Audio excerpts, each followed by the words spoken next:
Tata surya adalah susunan benda-benda langit yang berputar mengelilingi matahari sebagai pusatnya.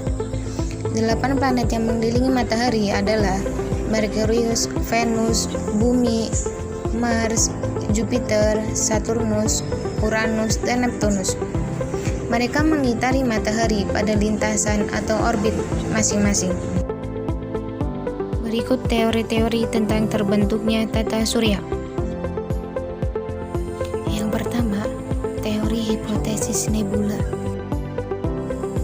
Teori nebula menyebutkan bahwa tata surya berasal dari proses kondensasi atau penggumpalan kabut materi berwujud materi campuran gas dan debu yang berukuran jauh lebih besar dari ukuran tata surya.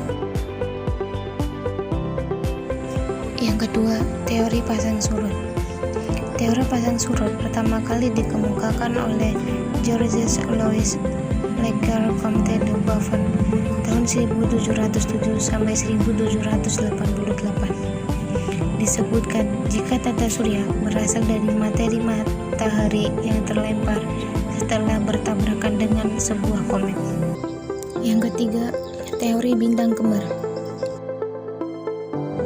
Menurut teori ini, tata surya awalnya terbentuk dari 2 buah bintang kembar raksasa.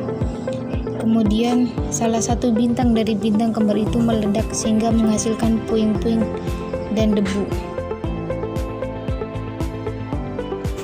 Hingga akhirnya berevolusi mengelilingi bintang yang satunya atau matahari dan membentuk planet-planet beserta benda-benda langit lainnya. Audio Jungle. Teori terbentuknya tata surya menurut pandangan Islam. Allah Subhanahu wa Ta'ala menciptakan alam semesta beserta isinya secara berproses. Allah Subhanahu wa Ta'ala mengajarkan hambanya bahwa segala sesuatu membutuhkan proses, tidak terjadi dalam sekejap. Walaupun kita tahu bahwa Allah mampu melakukannya dalam sekejap hanya dengan mengucapkan kun fayakun.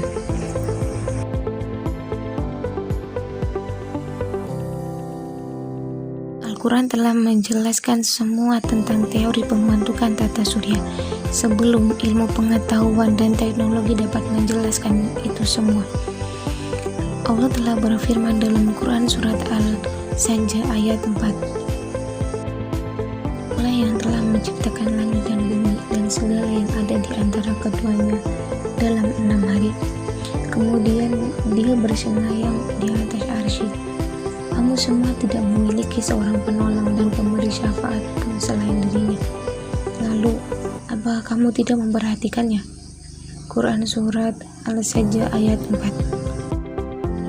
Sebelum para ilmuwan mengemukakan teorinya, ratusan tahun sebelum itu, Al-Quran telah menyebutkan secara gamblang sebagaimana tertulis dalam surat Al-Anbiya ayat 30. Dan apakah orang-orang yang kafir tidak mengetahui bahwasanya langit dan bumi itu keduanya dahulu adalah sesuatu yang padu. Kemudian kami pisahkan antara keduanya. Dan daripada air kami jadikan segala sesuatu yang hidup. Maka mengapakah mereka tidak juga beriman? Demikianlah video pembelajaran tentang teori pembentukan tata surya menurut pandangan ilmu pengetahuan dan menurut pandangan Islam. Jadi yang kita ketahui bahwa pembentukan alam semesta dan tata surya membutuhkan proses yang panjang. Walaupun kita tahu bahwa Allah Subhanahu wa Ta'ala mampu melakukannya dalam sekejap. Dengan adanya itu semua, Allah Subhanahu wa Ta'ala mengajarkan kepada hambanya bahwa semuanya harus butuh proses, tidak ada yang instan. Sekian dari saya, kurang lebihnya mohon maaf. Wassalamualaikum warahmatullahi wabarakatuh.